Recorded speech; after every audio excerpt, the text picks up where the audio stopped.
नमस्कार। आज नए विषय के साथ आगे बढ़ते हैं और वो नया विषय क्या है कि पूर्व जन्मों के कर्मों का जो फल मिलता है उसके विषय में हम लोग कैसे समझेंगे। अच्छा, ये कहते हैं पूर्व जन्म साप। फल को तो अलग अलग तरीके से समझते हैं, लेकिन कुछ ऐसे कर्म हमने कर लिए जिसकी वजह से कोई साप मिला हुआ हो और उसका फल इस जन्म में भोगना पड़ रहा हो। तो ऐसे सापों का असर हमारे जीवन में क्या होता है उसको भी भलीभांति समझना है। और ये सांप कितने प्रकार के होते हैं ये भी यहां आपके पास हमने लिख दिया है। ये 8 प्रकार के सांप होते हैं। अच्छा, ये हमारे पराशर बृहत होरा पराशर में ये अध्याय है।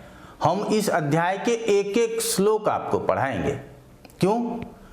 क्योंकि ये आपके लिए जानना इसलिए बहुत जरूरी हो गया है क्योंकि रोज आपको पितृश्राप लग गया, मातृश्राप लग गया, ये बताया जाता है। और कैसे बता दिया जाता है? साधारण शब्दों में।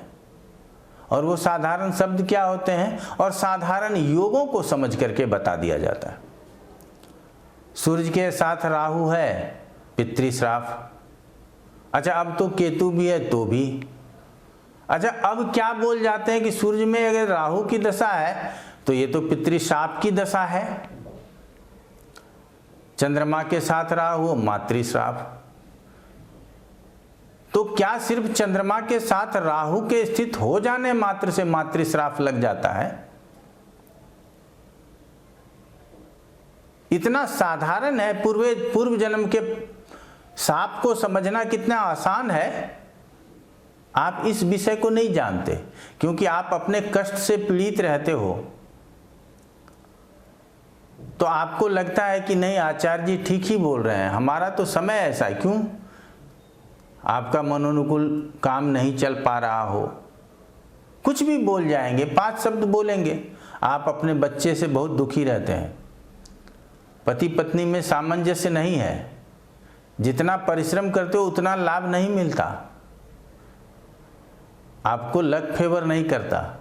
ऐसे 5 वाक्य आप याद कर लीजिए और पांचों किसी को बोल दीजिए। 2-3 बातें तो उसको लगेगा कि नहीं, ये तो मेरे लिए कहा गया है, मेरे साथ ऐसा हो रहा है। इसको ज्योतिष नहीं कहते। अच्छा, उसको फिर प्रूफ कैसे करते हैं? तो ये अंगारक योग है, ये कालसर्प दोष है, ये ग्रहण दोष है, ये मातृश्राप है, ये पितृश्राप है, ये ग्रह वक्री है, ये ग्रह अस्त है, ये वृद्ध है, ये मृत है। आजकल प्रचलन में कहते हैं ना कि भाव पत्रिका से देखिए सर, भाव लग्न से देखिए।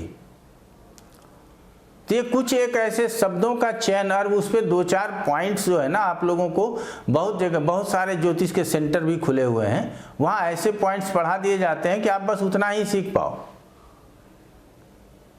क्योंकि उसके आगे उसने भी नहीं पढ़ा।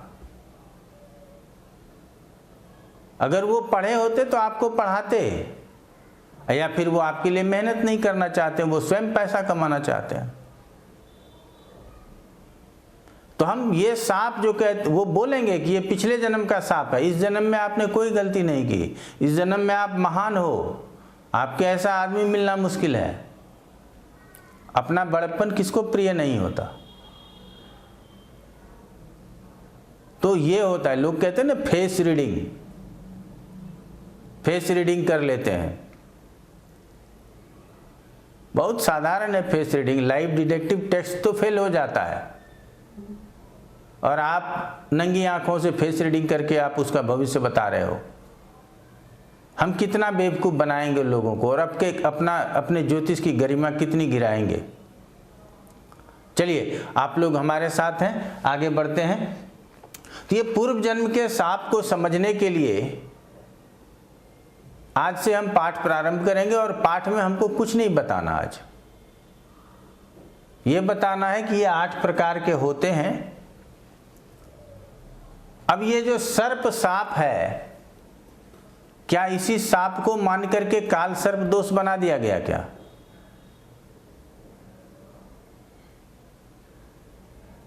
पितृदोष, ये पितृशाप को ही पितृदोष कह दिया गया क्या? मातृदोष, ये मातृशाप के आधार पे बोल दिया गया। तो ये आपको समझना है, क्योंकि काल सर्प दोष की चर्चा हमको उम्मीद है कि ये 30, 40, 50 सालों से ज़्यादा पहले नहीं होता था। शनि का मंदिर, आप जो 40-50 साल के हैं वो अपने बचपन को याद कीजिए, हनुमान जी का तो मिल भी जाता होगा, शनि का मंदिर कहीं नहीं मिलता था। ये प्रचलन में आया बहुत कम समय में, ये 30-35 साल में प्रचलन में आया। हमारे यहाँ कहते हैं हमने काला पहना हुआ है ना, बहुत शुभ नहीं मानते इसको लोग।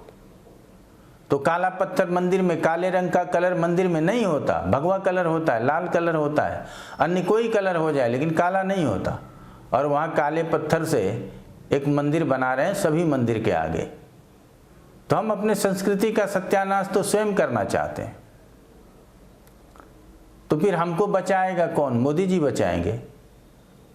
स्वयं ही अपनी सुरक्षा करनी होगी, कोई बचाएगा नहीं। तो ये सर्प साप, पितृसाप, मातृसाप, इसके अंश मात्र को, 1000वें अंश मात्र को समझ के, जिसको पत्रिका देखना नहीं आता, जिसको नहीं भी आता ना ज्योतिष, उसको बोलिए चंद्रमा के साथ राहु है, मातृदोष बोलना है, बोलेगा। आप स्वयं अपने पत्रिका खोल के देख लीजिए चंद्रमा के साथ कौन बैठा है। सूर्य के साथ राहु है, गुरु के साथ राहु है, गुरु चांडाल बोल देना है। तो ये तो सरल है ना। 29 डिग्री का है तो वृद्ध या मृत बाल बोलना है, मृत या बाल अवस्था बोलना है। ये सम विषम हमने पीछे पढ़ाया हुआ है, वहां जाएंगे आप। तो ये डिग्री देख लेना, चंद्रमा के साथ कौन बैठा है और उससे क्या दोष हम बता सकते हैं, ये बहुत सरल है। अब क्या है कि हमको इससे प्राप्त क्या, इस सांप से हमारा नुकसान क्या होता है? करियर में कोई परेशानी नहीं, स्वास्थ्य में कोई परेशानी नहीं, और अन्य कारण देखना है आपको। पत्नी से प्रेम संबंधों में कोई परेशानी नहीं।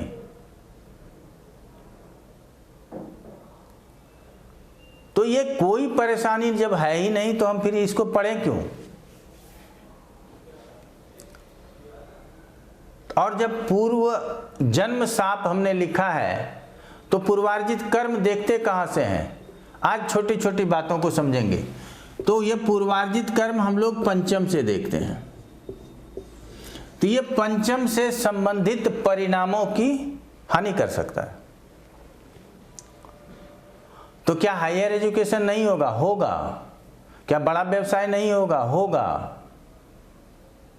तो जब सब चीज होगा तो फिर ये साप किस बात का? आपके मन में ये प्रश्न आएगा। तो पंचम को सुत भाव बोला गया है, संतान का भाव बोला गया है। हम जब लोगों को कहते हैं ना, एक एक शब्दों से पहले तन्वादी भावों के नाम जानो। पहले को तन कहते हैं, दूसरे को धन कहते हैं, तीसरे को बल कहते हैं। एक एक भाव से नाम को जानो। चौथे को मातृभाव, पंचम को सुत भाव, छठे को रिपु भाव, सप्तम को जाया भाव, अष्टम को आयु भाव, नवम को भाग्य, दसम को कर्म, 11th को आय और 12th को व्यय। ये 12 नामों से ही जानिए पहले। तो इस नामों की प्रधानता, इसकी व्याख्या से ही भाव से संबंधित जितने कारकत्व हैं वो आपको प्राप्त हो जाएंगे। तो पंचम को सुत भाव के नाम से जानते हैं, अर्थात यहां संतान की चर्चा होती है। अच्छा, हम हमेशा कहते हैं पुरुष प्रधान समाज रहा हमारा, या हमारे संस्कृति पुरुष प्रधान रहे, क्योंकि हर घर में 2 बच्चे भी हैं ना आपके। तो जो बच्चा कमाऊ है ना, उसको आप ज़्यादा प्यार करते हो। क्यों करते हो मुझे नहीं पूछना, आप स्वयं अपने आप से समझना। तो घर में जो अर्निंग मेंबर होता था ना, उसी पे हमारा पूरा परिवार टिका होता था, और हर एक घर के अर्निंग मेंबर से समाज टिका होता था। और वो पूर्व काल से पुरुष ही रहा, शक्तियों में उसको ज़्यादा होता था। पहले शारीरिक शक्ति से काम करना होता था। आज भी महिलाओं को शारीरिक शक्ति के में पुरुषों की अपेक्षा कम बल होता है, कम ताकत होता है। आप उदाहरण के लिए देख लो, महिला क्रिकेट टीम का बाउंड्री देखो छोटा है कि नहीं। वेट लिफ्टिंग में जाकर के देख लो, कितने एज ग्रुप के लोग कितना वजन उठा पा रहे हैं, या कितने वजन के लोग कितना वजन उठा पा रहे हैं, वहाँ पता चल जाएगा। शारीरिक सक्षमता में स्त्री जातक कमज़ोर होती हैं और पुरुष जातक बलवान हो जाता है। और पूर्व के समय में शरीर से ही विशेष कार्य होता था, तो इसीलिए यहाँ पुरुष को प्रधानता दे दी गई है। लेकिन वर्तमान समय में हमको और आपको इसमें कैसे और क्या परिवर्तन करना है ये समझना है। आप नहीं समझ पाएंगे तो आपकी बात, लेकिन ज्योतिष में तो लिख दिया गया ना कि देश काल और परिस्थिति को भी ध्यान में रखना है। तो आज हम आपको समझाना चाहते हैं कि आप बचो, कैसे बचोगे और कैसे सीखोगे, ये दोनों बात है। हमने कहा कि इसके एक एक श्लोक की चर्चा हम कर देंगे। तो अब यहाँ पंचम से सुत अर्थात संतान की बात हो रही है। कहीं कहीं पुत्र की बहुत चर्चा है, लेकिन हम यहाँ संतान की बात करेंगे। और आज के दिन में हमें भी पुत्री है, और हमारे बहुत सारे ऐसे मित्र भी हैं जिनको सिर्फ एक ही पुत्री है और वो बहुत प्रसन्न है। लेकिन जिनको कुछ नहीं है ना, उनके अंदर अप्रसन्नता होती है। अर्थात संतान तो चाहिए। अगर गृहस्थ जीवन को स्वीकार किया है तो संतान होना चाहिए। तो ये पूर्व जन्म के सभी पहलुओं को समझना संभव है। कहाँ से? पंचम स्थान से। और अब पंचम स्थान से किसकी बात होगी? संतान की बात होगी, सुत की बात होगी। सुत मतलब पुत्र होता है और सुता मतलब पुत्री होती है। तो इसीलिए मैंने ये यहाँ सुत भाव लिखा है। आप बहुत लोग ऐसे कहते हैं कि सर आपके इसमें तो सारा पुरुषों के लिए ही बताया गया है। तो ये पुरुषों के लिए नहीं बताया गया। अब इस प्रकरण को थोड़ा पीछे लेकर के चलते हैं। तो यहाँ मैत्रेय जी ने पूछा पराशर जी से कि हे मुने, आपने बहुत प्रकार से स्त्री और पुरुष के विषय में बताया कि ग्रह यहाँ हो, नक्षत्र ये हो, राशि ये हो, फल ऐसा होगा, दशा ये होना चाहिए, इसमें लाभ होगा, इसमें हानि होगा। तो पूर्व जन्मों से जो विशेष कष्ट आपने ये भी बताया है कि पूर्वार्जित कर्मों का फल भोगना होगा। तो पूर्व जन्मों से जो विशेष कष्ट होता है, और पूर्व जन्म जब पंचम से ही देखा जाता है, यहाँ हमारी व्याख्या भी है इस श्लोक में, ये भी समझिएगा। तो आप ये बता दीजिए आज कि पूर्व जन्मों में किए हुए किसी अशुभ कर्मों की वजह से हमको संतान के ऊपर क्या प्रभाव होता है। क्योंकि संतान का होना बहुत महत्व रखता है। वर्तमान युग में नहीं, सभी युगों में। राजा दशरथ बूढ़े हो गए थे, संतान नहीं था, लालायित थे। उनको चारों पुत्र बुढ़ापे में हुआ। तो बहुत सारी बातें, आपको सिर्फ ज्योतिष नहीं, आप यदि ज्योतिष पढ़ रहे हो तो आपकी रुचि अपने अध्यात्म की ओर, अपने संस्कृति की ओर होनी चाहिए। तो संतान का बहुत महत्व है। और ये पूर्व जन्म का जो भी विषय वस्तु है उसको हम लोग पंचम से समझते हैं। तो ये बताइए कि ये संतान नहीं हो तो क्या क्या समझें और कैसे कैसे समझें। तब पराशर जी ने बहुत सरलता से कहा कि हे ब्राह्मण, यहाँ द्विज शब्द का प्रयोग होता है, ब्राह्मण शब्द का प्रयोग होता है। और ब्राह्मण सीखने और सिखाने वाले को ही कहते हैं। हमेशा इसकी चर्चा हम करते रहते हैं, आगे भी करते रहेंगे। तो वो ये नहीं कहते हैं कि मैं तुमको बता रहा हूँ। बहुत जगह पे कहते हैं मैं बताता हूँ, बहुत जगहों पे कहते हैं ब्रह्मा जी ने बोला है।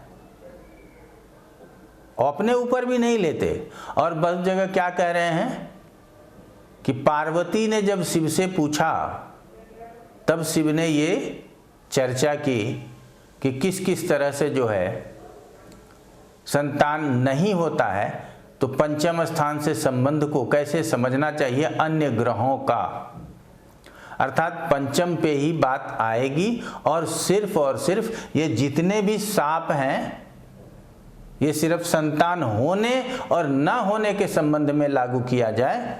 अन्य सभी प्रश्नों के उत्तर को देने के लिए भाव भावेश कारक, ग्रह की युति, ग्रह की दृष्टि, किसको किस चीज का कारकत्व है, किसकी संज्ञा प्राप्त है, राजयोग है, खल योग है, अष्टमेश है, भाग्येश है, क्या है, ये सब आप जानते हो, इसी को पढ़ के बताना। लेकिन यदि पंचम से संबंधित और संतान नहीं हो रहा हो जातक को, उससे संबंधित कष्ट हो, तब आपको क्या कहना चाहिए? और आप लोगों को यकीन नहीं होगा, अगर हम आज विवाह से संबंधित प्रॉब्लम देखते हैं तो हमको दिन भर विवाह से ही संबंधित प्रॉब्लम वाली बातें अधिकांश आती हैं, 70 से 80%। आपको यकीन नहीं होगा, एक दिन हमारे पास बच्चे को गोद लिया, गोद लेना चाहिए या नहीं, अलग अलग जगहों से अलग अलग लोगों ने फ़ोन किया और यही प्रश्न हमसे किया।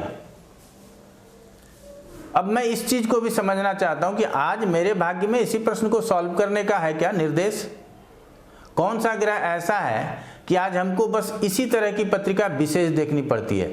बड़े बड़े आचार्यों को भी ऐसा अनुभव हुआ होगा, अब वो आपको क्या बता पाते हैं नहीं, वो नहीं मुझे पता, लेकिन मैं ये अपना अनुभव बताता हूँ। जिस दिन करियर से संबंधित प्रश्न होगा तो सिर्फ करियर, और करियर में भी स्पेसिफिक हो जाता है, ट्रांसफर होगा क्या, ट्रांसफर होगा क्या, परिवर्तन होगा क्या, यही प्रश्न आते रहेगा।